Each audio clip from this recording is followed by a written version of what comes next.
Assalamualaikum warahmatullahi wabarakatuh. Alhamdulillah nahmaduhu wa nasta'inu wa nastaghfiruh wa na'udzu billahi min syururi anfusina wa min sayyiati a'malina may yahdihillahu fala mudhillalah wa may yudlilhu fala hadiyalah. Asyhadu an la ilaha illallah wahdahu la syarikalah wa asyhadu anna Muhammadan abduhu wa rasuluh afdalul khalqi wal makhluqat. Allahumma salli wa sallim wa barik ala Muhammad wa ala ahli wa sahbihi ajma'in. Amma ba'du. Alhamdulillah, puji syukur marilah kita panjatkan kehadirat Allah Subhanahu wa taala. Hari ini kita masih diberikan karunia yang terbaik dan terindah dari Allah Subhanahu wa taala. Kita akan melanjutkan kajian kita tentang hadis-hadis qudsi yang terkait dengan masalah akhlak atau pola pembinaan akhlak muslim. Kita sudah sampai pada tema tentang bermurah hati dan berakhlak yang baik. Salawat serta salam kita aturkan kepada junjungan kita Nabi Agung Muhammad Sallallahu Alaihi Wasallam. Semoga kita kelak akan mendapatkan syafaat dari dari Rasulullah Muhammad Sallallahu Alaihi Wasallam, karena syafaat beliau akan diberikan atas izin Allah Subhanahu wa taala untuk membantu atau menolong orang-orang yang beriman dan bertakwa ketika sudah tidak ada lagi amal yang bisa diandalkan kecuali dari pertolongan Kanjeng Nabi Muhammad SAW. Jamaah rahimakumullah, mari kita bahas firman Allah dalam hadis qudsi, hada dinun tadaituhu linafsi wala yuslihahu illa sakha'u wa hasunul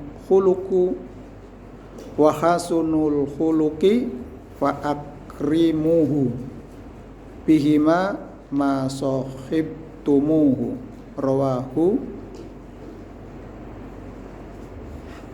Sumawai Ibnu Adli Ulaili Khoroiti Khatib Ibnu Askari dan Rafi' dari Anas radhiyallahu an.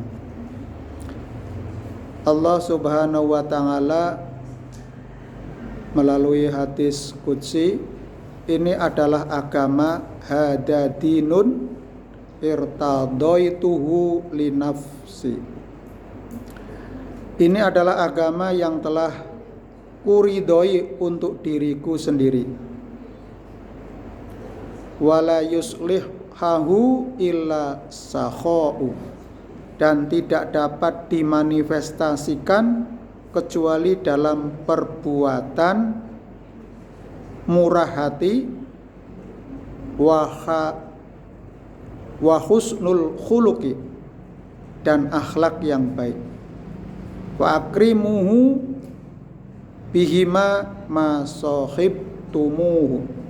Karena itu jadikanlah mulia dengan kedua sifat itu selama kalian menganutnya. Allah Subhanahu wa taala telah memilih agama Islam, ad-dinul Islam, untuk dirinya sebagai agama yang diridhoinya. Karena itu tidak akan menerima dari hambanya selain dari agama Islam itu, sesuai dengan ayat dalam surat Ali Imran ayat 85. Monggo kita baca bareng-bareng surat Ali Imran ayat 85 agar kita bisa terkenang dari ayat yang kita baca. Surat ketiga Ali Imran ayat 85.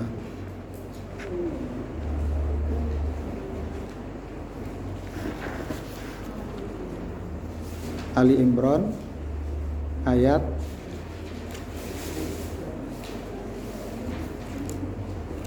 85.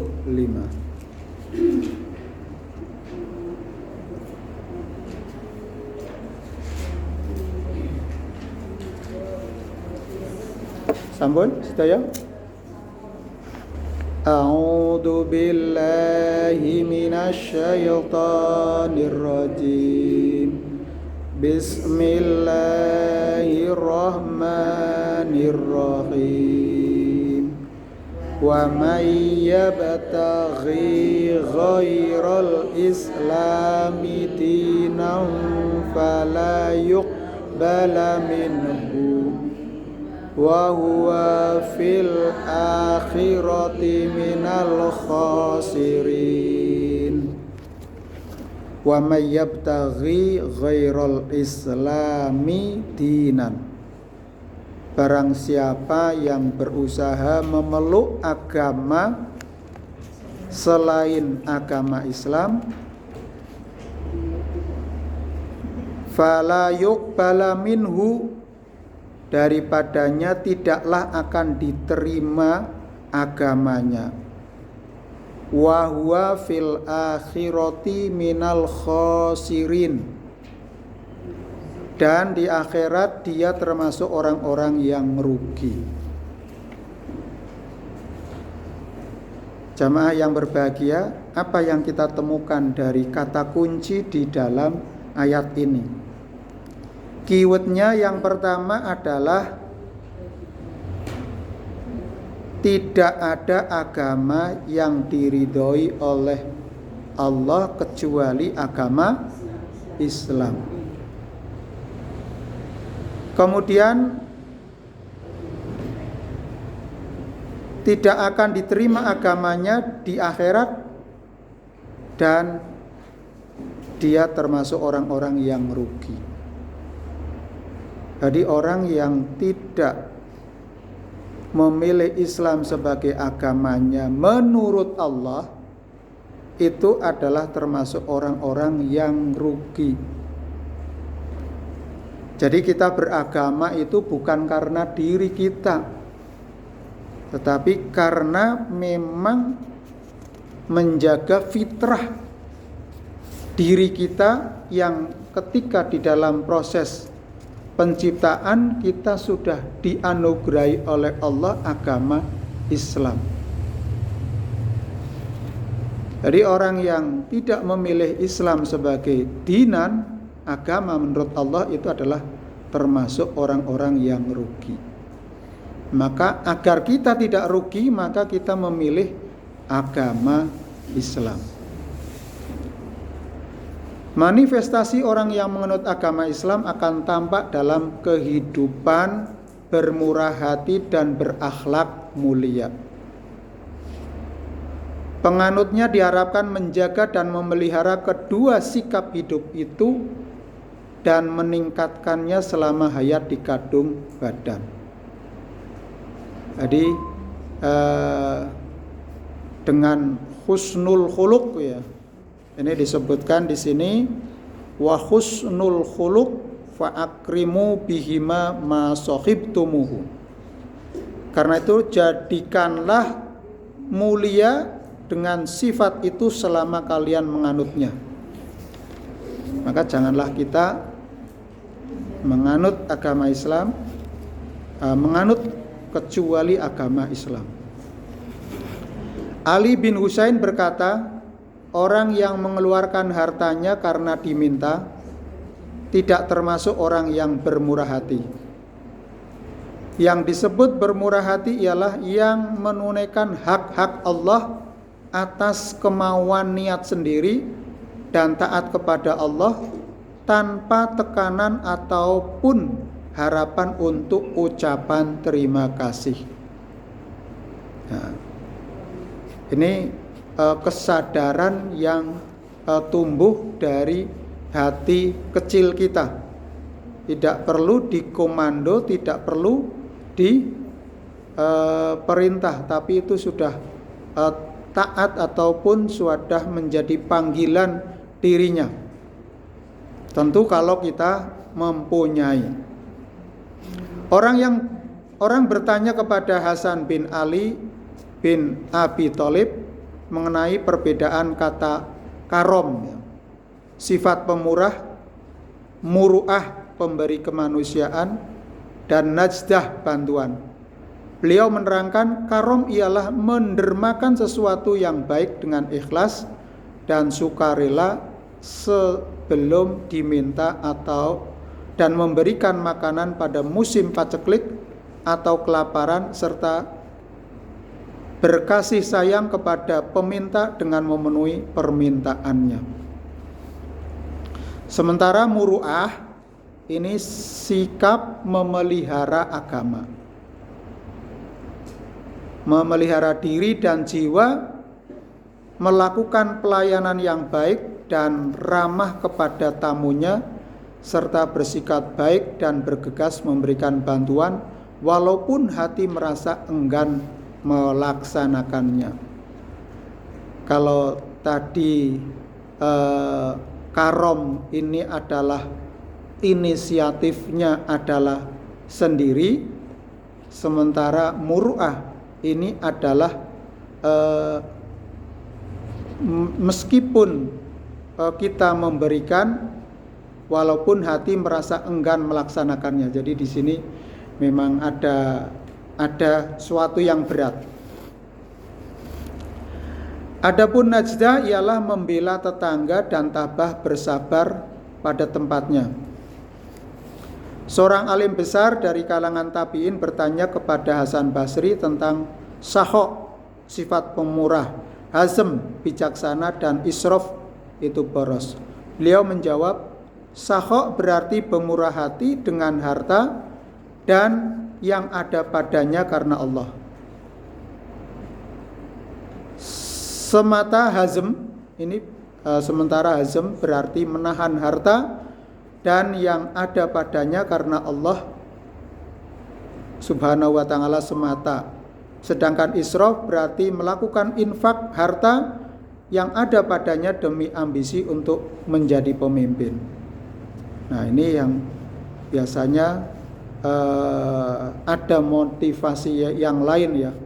Israf ini melakukan infak harta, tapi ada embel-embelnya yang ada pada dirinya atau misi untuk menjadi pemimpin. Nah, biasanya di musim-musim kampanye orang itu banyak bermurah hati. Nah, ada pula yang bertanya kepada Sufyan bin Uyainah, seorang alim besar ahli hadis dari kalangan tabi'ut tabi'in, tentang sakhok. Beliau menjawab, sakhok berarti berbuat baik kepada handetolan dan bermurah hati dengan harta. Nah, sifat pemurah termasuk sifat yang mulia dan menjadi akhlak para nabi. Maka Nabi Muhammad SAW adalah manusia yang paling pemurah, paling besar rasa kemanusiaannya, dan paling ikhlas dalam memberikan bantuan. Tidak pernah timbul rasa takut kelaparan, kepapaan.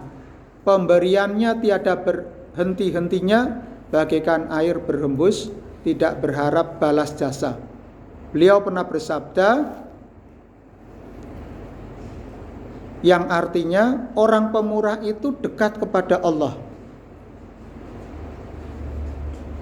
dekat kepada manusia, dekat kepada surga, jauh dari api neraka. Sedangkan orang kikir jauh dari Allah, jauh dari manusia, jauh dari surga, dan dekat kepada api neraka. Nah, ini hadis ini perlu kita renungkan. Kalau di dalam surat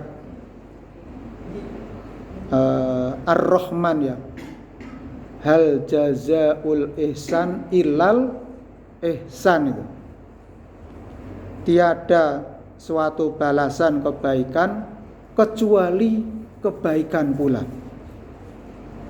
Nah, ini yang memotivasi kita. Mengapa? As-sakhih qaribum minallah wa qaribum minan nas. Orang pemurah itu dekat kepada Allah, dekat kepada manusia, dan qaribum minal jannah, dan dekat kepada neraka. Wa innal bakhil ba'idum minallah, ba'idum minan nas, ba'idum minal jannah, qaribum minan nar. Sementara orang yang kikir jauh dari Allah, ba'idum minallah, ba'idum minan nas, jauh dari manusia, ba'idum minal jannah, jauh dari surga, wa qaribum minan nar, dan dekat kepada api neraka. Ini maka gaya hidup ataupun pola hidup akhlakul karimah itu luar biasa menuntun kita. Kita berbuat baik, kita menjadi pemurah, murah senyum, murah apa saja. Ini juga kalau di dalam berniaga juga kita bisa terapkan di sini. Ketika kita memberikan harga, istilahnya apa nih? Mentung ya, kasih harga yang mahal ya, tidak sesuai dengan harga kulakan atau tidak wajar. Maka ketika bermuamalah kita juga harus bermurah hati. Kalau bermurah hati nanti langgarannya itu akan banyak. Kalau langganannya akan banyak, tentu akan berkelanjutan bisnis atau usahanya. Terus karena memberikan manfaat, syukur-syukur memberikan bonus gitu ya. Nah, biasanya akhir tahun ini banyak diskon Bu. Nah, cuci gudang. Tapi kita tidak boleh konsumerisme, karena tadi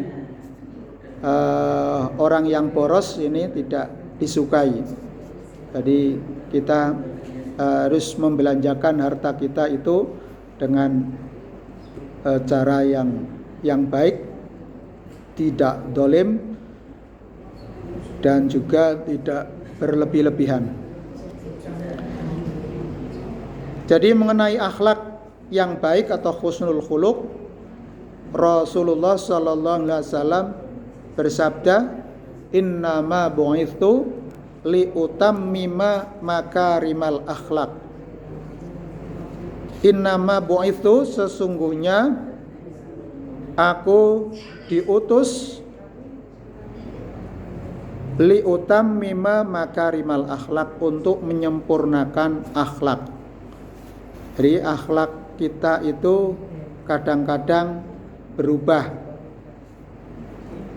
Akhlak ini bisa akhlak yang baik, akhlak yang tercela, akhlak mahmudah, dan akhlak mazmumah.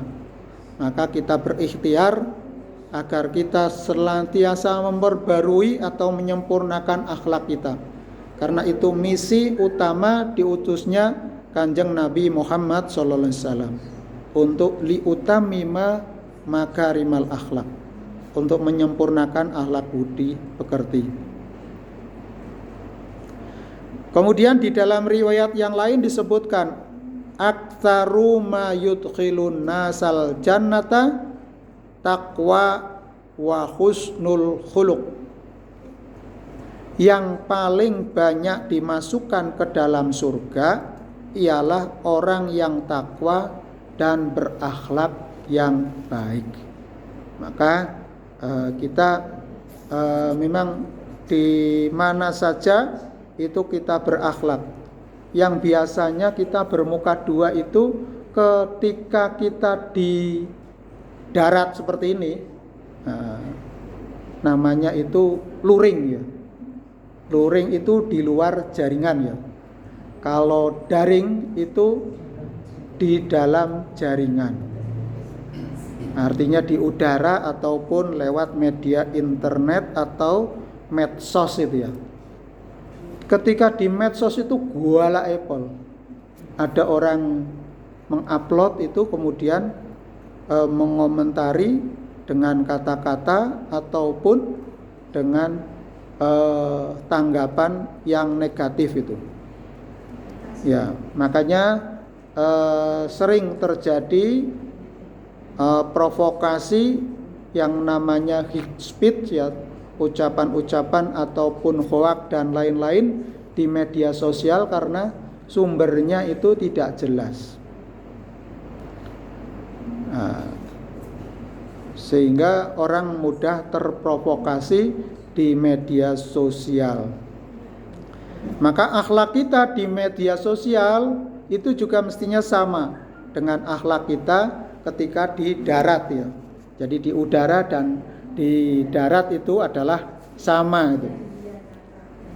Makanya ada ungkapan itu, jari-jarimu itu adalah apa? Karena mengetik ya di HP itu ya, komentar. Sekarang atau kalau dulu kata-katamu adalah harimaumu. Ya, kata-kata kita itu bisa menjadi menerkam kita, karena memang maka akhlaknya adalah kita suruh menjaga lisan kita, menjaga ucapan kita. Maka kalau kita kontekan tidak hanya lisan kita, tetapi juga bisa dikonversi. Sekarang itu mau gambar, mau apa saja itu bisa dikonversi menjadi suara, menjadi visual ataupun menjadi narasi ucapan itu.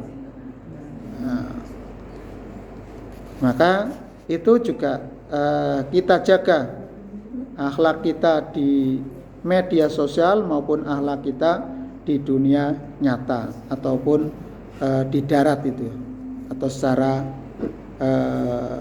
di luar jaringan. Maka yang paling baik akhlaknya yaitu aktsaru ma yudkhilun nasal jannata taqwallah wa husnul khuluq. Yang paling banyak dimasukkan ke dalam surga ialah orang yang takwa dan yang berakhlak baik. Sebenarnya dunia ini adalah tergantung, ada dua, yaitu akhlak mulia dan akhlak tercela. Akhlak tercela adalah soko baliknya dari kemuliaan. Kalau jujur berarti lawannya tidak jujur. Kalau rendah hati lawannya adalah sombong. Kalau mungkin ini akhlak ini ada di para pemimpin ya, yang akan menghasilkan keputusan ataupun kebijakan ini berpengaruh. Makanya pemimpin bisa mengendalikan akhlaknya ataupun bisa memperbaiki akhlaknya sehingga bisa menjadi teladan contoh bagi masyarakat yang lain. Di riwayat yang lain disebutkan akmalul mu'minina imanan ahsanuhum khuluqan. Yang paling sempurna keimanan seorang mukmin ialah yang paling baik akhlaknya. Jadi keimanan kita itu tergantung dari bagaimana ahsanuhum khuluqan. Bagaimana akhlak kita yang terbaik gitu. Kita bisa menyempurnakan keimanan kita dengan akhlak yang baik. Maka kita harus menjaga perbuatan apa saja yang kita lakukan. Innal abda la yutraku bi husnil khuluqi darajatus shaimil qaimi. Dengan akhlak yang baik seorang hamba Allah pasti akan mencapai derajat orang yang saum diikuti sholat malam. Apa yang dimaksud husnul khuluq? Bi husnil khuluqi. Maka Hasan Basri menyatakan bahwa Husnul khuluq berarti sifat pemurah, suka memberi dan sanggup menanggung segala risiko. Jadi husnul khuluq ini, bagaimana husnul khuluq ini tertanam di dalam diri kita. Sa'bi, seorang alim tabi'in besar dan ahli hadis dan warok yang terkenal, mengatakan bahwa husnul khuluq berarti suka memberi serta ramah tamah. Apa nih gini? Ya pokoknya ramah ya. Gemrapiak napa ya? Humble. Enak dijak rembugan. Mudah untuk kita komunikasi, mudah dalam bergaul. Kemudian suka memberi. Ini memberi dari yang sederhana, yang kecil, sampai mungkin memberi yang sangat berarti ya. Kalau Rasulullah itu mencontohkan bila sahabatnya itu ngelem Rasulullah, itu langsung dicopot dan dikasihkan. Kalau kita kan enggak ya. Wane dipuji apik palan gegeng. Tapi Rasulullah sebaliknya ya. Bila ada yang ngesir itu tanpa diminta sudah diberikan. Ini luar biasa. Sehingga apa yang diberikan oleh Rasul itu seperti angin wus gitu loh. Nah, keikhlasan beliau itu seperti angin yang tak berhenti berhembus. Abdullah ibnu Mubarak, seorang ahli hadis yang sangat takwa dan sangat disegani pada masanya, mengatakan bahwa husnul khuluq berarti manis muka, memberi yang baik dan menahan segala gangguan. Jadi orang yang husnul khuluq itu pantang membuat cidra masyarakat, cidra sosial.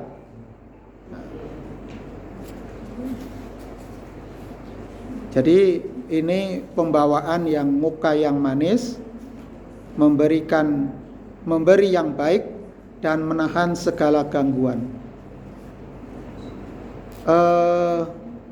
Contoh itu iman yang paling sederhana, yang di derajat level iman yang paling sederhana itu adalah menyingkirkan barang sesuatu yang berbahaya di tengah jalan.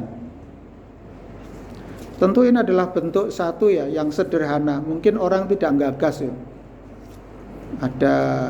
Mungkin ada saluran, kemudian ada barang-barang yang mengganggu, kemudian dia mengalihkannya dari saluran itu supaya tidak banjir. Nah, ini bentuk yang sangat sederhana itu. Dalam konteks kita menjaga lingkungan, karena lingkungan kita itu sering terjadi bencana akibat dari perbuatan kita yang merusak. Maka khuluq ini, husnul khuluq, yaitu berarti adalah muka yang manis, memberi yang baik dan menahan segala gangguan. Imam Ahmad bin Hambal menyatakan bahwa husnul khuluq berarti tidak pernah marah ataupun mendendam. Dalam riwayat yang lain dikemukakan bahwa husnul khuluq berarti dapat menanggung risiko segala perilaku dan tindakan orang lain terhadapnya. Nah, ini yang berat ini adalah menahan amarah dan tidak dendam itu. Jadi kalau selama ini kita masih punya dendam kepada seseorang, siapapun ya, nah ini perlu dicek. Perlu, berarti kita belum ikhlas, belum tulus. Betulus nggih? Betul. Jadi kita harus tulus dan ikhlas. Nah, ya apapun ya urusannya ya. mau urusan pribadi, urusan keluarga, urusan dunia, urusan akhirat, urusan apa saja, kalau kita masih mempunyai dendam kepada orang lain, nah ini harus kita rubah. Karena kita belum mempunyai kategori sebagai husnul khuluq gitu. Kalau kita punya husnul khuluq, nah, sudah tidak ada sekat itu. Orang duwe musuh siji iki ora iso turu. Ngiler sih. Terbayang, terpikir ya. Maka kalau ketemu ya udah buka-bukaan. Kalau perlu saya dulu punya urusan dengan jenengan. Harus sampaikan, minta maaf supaya 0-0.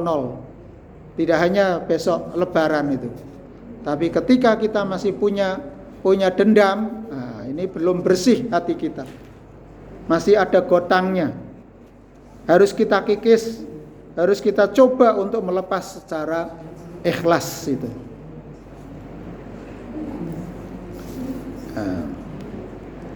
Sebagian ahlul ilmi menyatakan bahwa husnul khuluq berarti 1. Menahan amarah karena Allah. 2. Menampakkan muka manis dan ramah tamah kecuali kepada orang yang mungkar dan jahat. 3. Memaafkan orang yang sesat tanpa sengaja kecuali apabila mau mendidiknya. Yang keempat, menegakkan batas-batas ketentuan Allah. Yang kelima, menghindarkan gangguan terhadap kaum muslimin dan kaum kafir yang ada dalam perlindungan pemerintah Islam, kecuali usaha untuk merubah kemungkaran dan menyelamatkan orang yang teraniaya tanpa berlebih batas. Menghindarkan gangguan terhadap kaum muslimin dan kaum kafir yang ada dalam perlindungan pemerintahan Islam.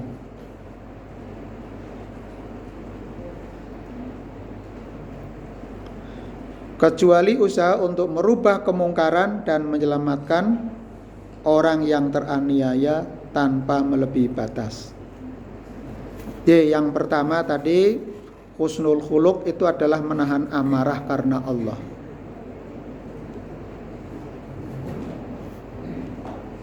Ini di dalam surat Al-Baqarah juga disebutkan ya, tentang menahan amarah.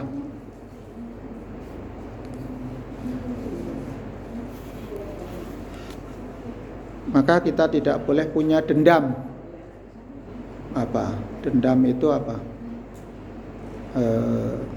Sesuatu yang pada saat ini mungkin kita didolimi ya, didolimi, dijailin, dinakalin, dibully dan lain-lain ya. Pokoknya segala hal negatif yang dialamatkan kepada kita, sampai mungkin difitnah lah kata Allah.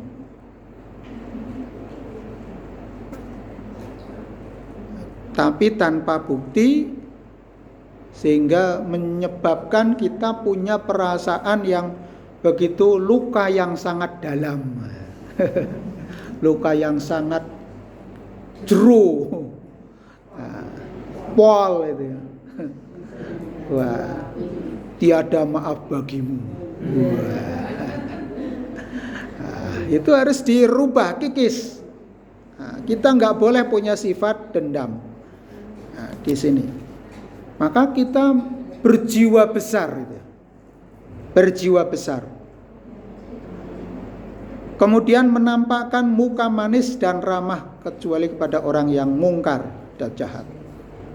Jadi kepada orang yang jahat pun sebenarnya Rasulullah juga memberikan, ketika orang berbuat jahat ya kita berbuat baik. Tapi kalau sudah keterlaluan ya kita harus self define ya, mempertahankan diri. Maka adanya perang di dalam Islam itu hanya semata-mata untuk mempertahankan diri.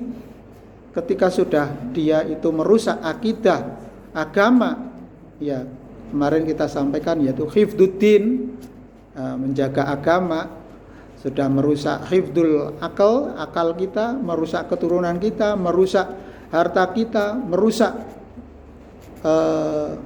kaum muslimin, ya harus angkat membela, karena itu merupakan bagian dari jihad fisabilillah. Jadi kita harus menampakkan muka yang manis dan ramah tamah kepada siapa saja, kecuali kepada musuh. Syukur musuhnya itu bisa luluh lantah karena akhlak yang mulia, sehingga bisa mereka sadar dan kembali kepada jalan yang baik. Memaafkan orang yang sesat tanpa sengaja, kecuali apabila mau mendidiknya. Ya, memaafkan orang yang berbuat salah kepada kita, maka level yang paling tinggi itu bukan meminta maaf, tapi derajat yang paling tinggi itu adalah memaafkan sebelum orang yang berbuat salah itu minta suwun, minta maaf. Yang keempat, menegakkan batas-batas ketentuan Allah. Tentu sesuatu yang dilarang oleh syariat Islam harus kita hindari. Karena itu tentu kalau diterabas akan ada dosa, baik itu dosa kecil maupun dosa besar yang mengakibatkan kita menjadi orang yang kafir, orang yang tercover hatinya, tercover pikirannya dari hidayah Allah Subhanahu wa taala. Dan yang kelima adalah khuluq, itu husnul khuluq, akhlak yang mulia adalah menghindari gangguan terhadap kaum muslimin dan melindungi orang-orang kafir yang tunduk pada pemerintahan Islam. Nah, makanya itu namanya kafir dhimmi ya.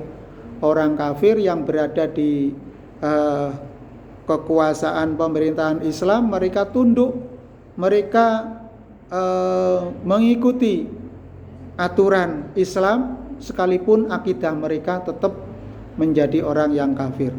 Nah, itu wajib untuk dijaga, untuk dilindungi. Maka ini termasuk adalah hifdzun nafas. Di dalam maqasid syariah itu adalah menjaga jiwa supaya orang itu tidak punah. Nah, setiap muslim diharapkan dapat memanifestasikan husnul khuluq dan sakha, sehingga kita sekalian selalu berakhlak luhur dan menjadi syuhada 'alan nas, menjadi saksi bagi manusia. Makaten nggih, siap nggih untuk melaksanakan husnul khuluq? Kita berikhtiar dan kita jauhkan tadi sifat pendendam kepada siapa. Tapi kemuliaan kita ini akan menghiasi pribadi kita menjadi pribadi yang mempesona, pribadi yang menarik, pribadi yang menyenangkan, selalu bermuka manis di mana saja sekalipun sedang susah. Susah ya ora diketok-ketok, oke. Ya kalau mau curhat ya bolehlah.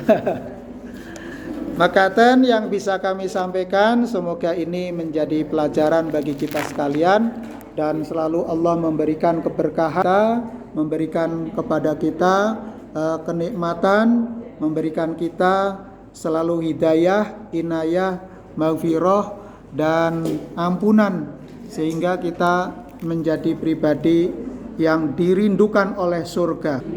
Jadi orang yang berakhlak mulia, husnul khuluq, itu orang yang dirindu oleh surga.